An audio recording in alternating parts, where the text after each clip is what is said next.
ask a lot of questions, but where should we go first, Dr. Stallman? Can you hear me, first of all? Yes, sir. I can hear you. Go ahead. Good. So it might be good to talk about what we know of government's massive surveillance of people in general, because we found out a lot about this since the last time I was on the show, if I remember right. Yes, sir. So let's talk about it. The Snowden revelations, all of it, confirm what you've been saying.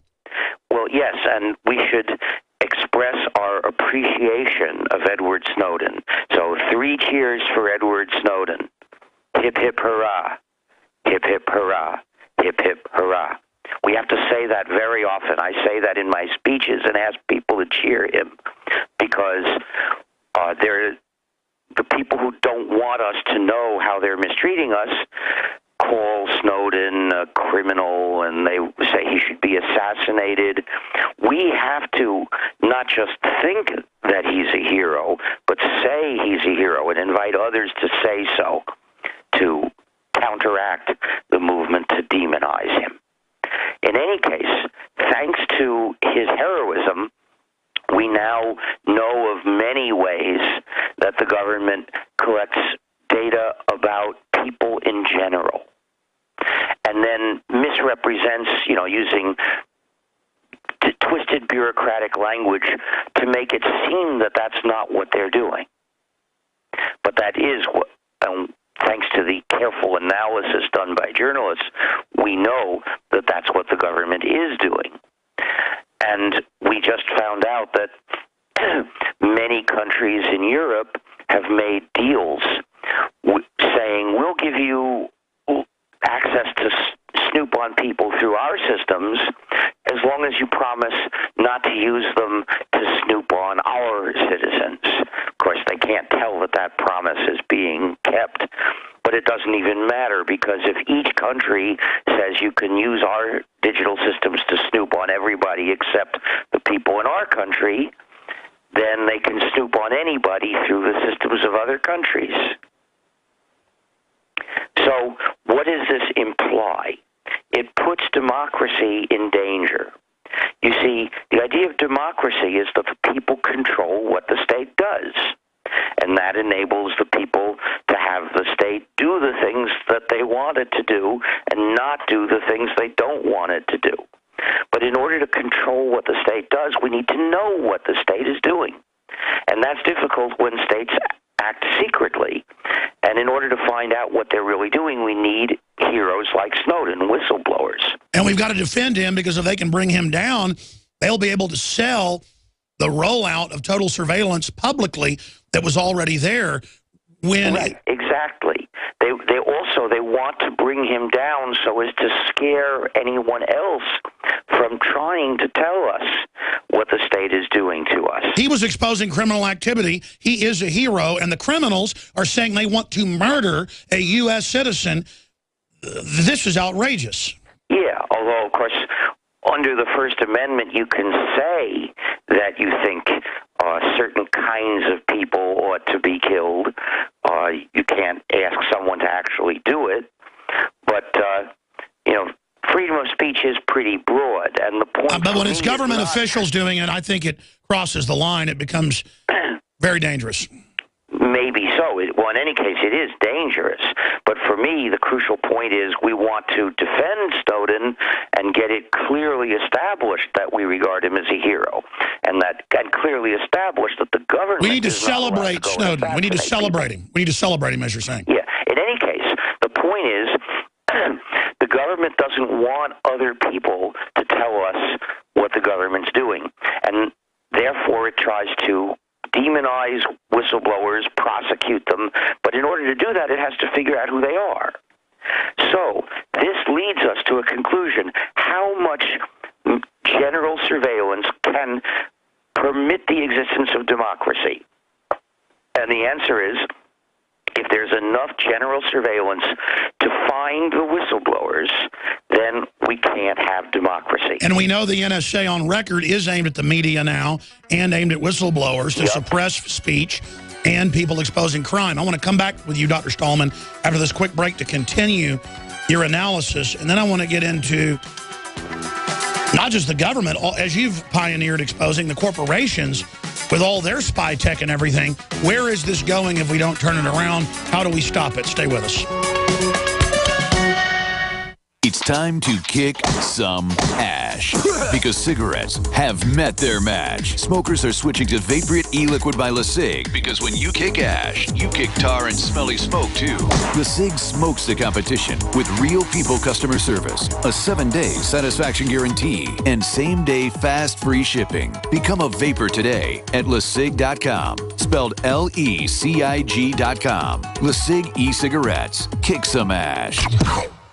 Silver has always been nature's very own antibiotic, and only one system allows you to generate an endless supply of natural silver solutions. Silverlungs.com. You'll find no wild claims or pseudoscience, just a lifetime of nano-sized pure silver solutions. The Silver Lungs generator allows you to make your own, so stop paying for silver solutions. The unique lung delivery system targets respiratory infections where other silver solutions simply cannot reach. See the Silver Lungs generator and lung delivery system at silverlungs.com. That's silverlungs.com.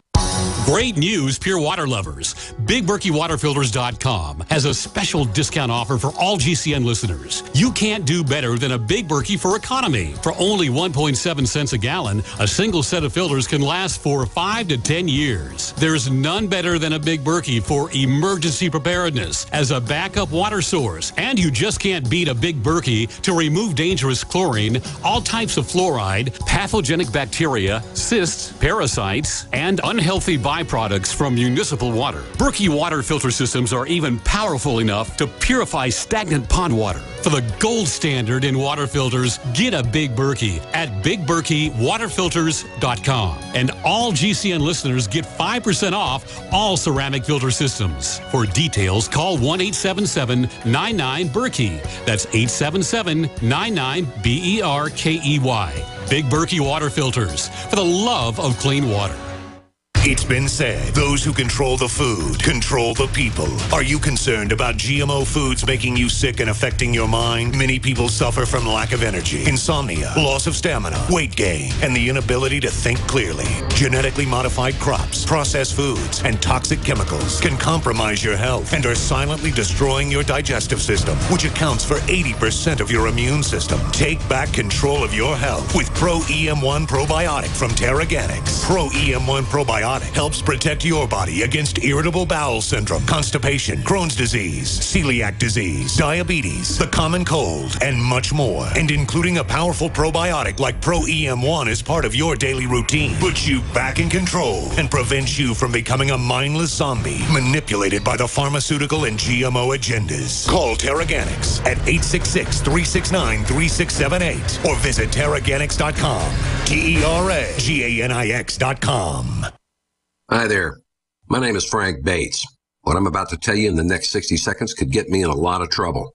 I just created a free video presentation at 123coverup.com that exposes the electricity monopolies and government agencies for what they really are: incompetent, lying crooks that are counting on your ignorance and fear to keep your power bills criminally high.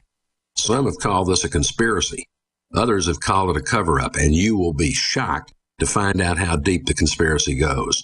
My video at 123coverup.com exposes the truth and shows you the secret of how I beat them and how you can beat them too. Watch the controversial video that thousands of other smart patriots have already seen in the last 3 months. Go to 123coverup.com and discover one weird trick to slash your power bill and protect your home. Go watch my video now at 123coverup.com before they force me to shut it down. Again, that's 123coverup.com.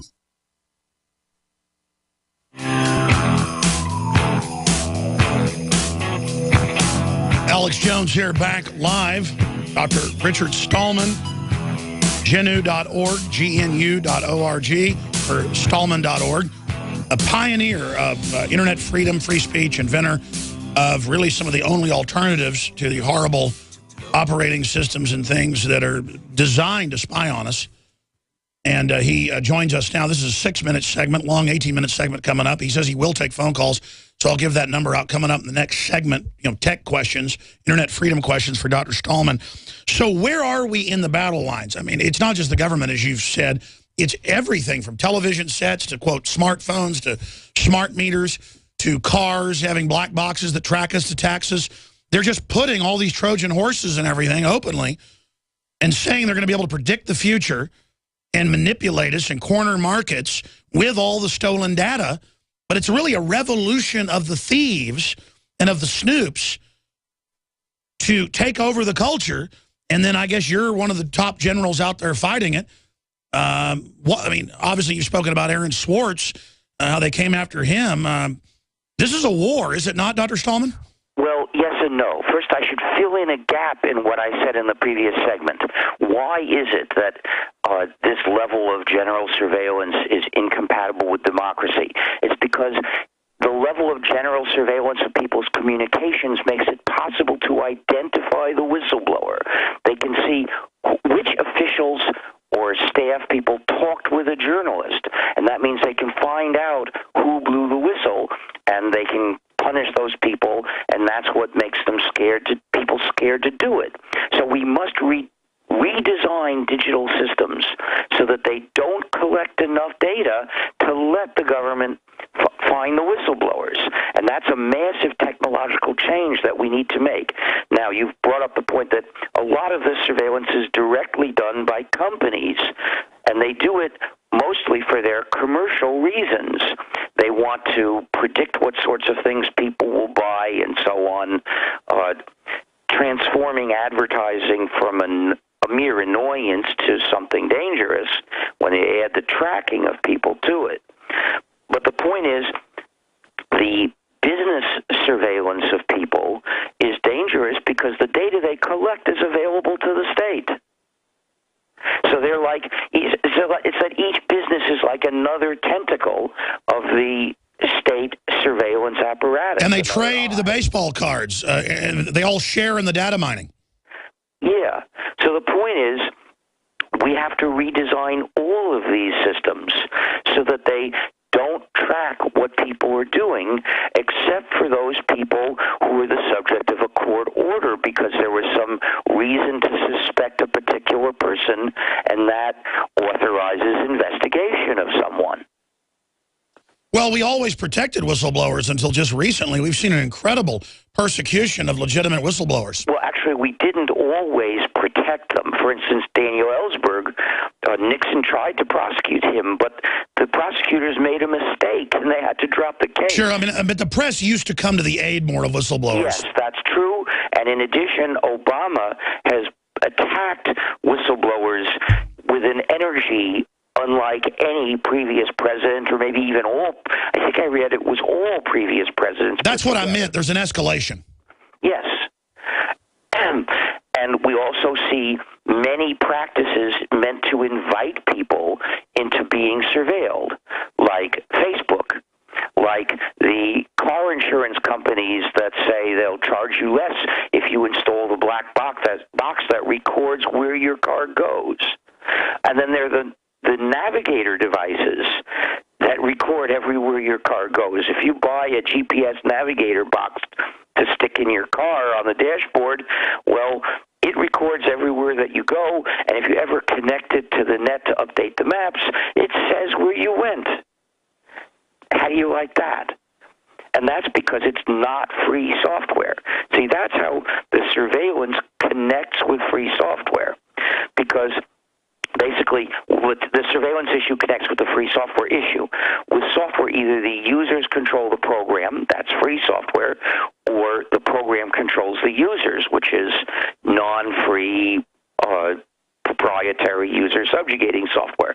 Now, when I started the free software movement, it was because non-free software is an injustice in itself, of the fact that you can't have control over the program you're running. But ethical standards in the software industry have fallen over the years, and nowadays it's quite common for the developers of proprietary non-free software to put in surveillance functionalities and other malicious things like that. Dr. Stallman, that is so important. When we come back, I'm going to give you the floor to talk about that, because not only is it now you're paying for the software that's spying on you, but it doesn't work well. I mean, I run a media company, and most of the equipment and stuff has spy grids and blockers on it where the stuff is useless. because they don't. It's amazing. Stay with us. We're on the mark.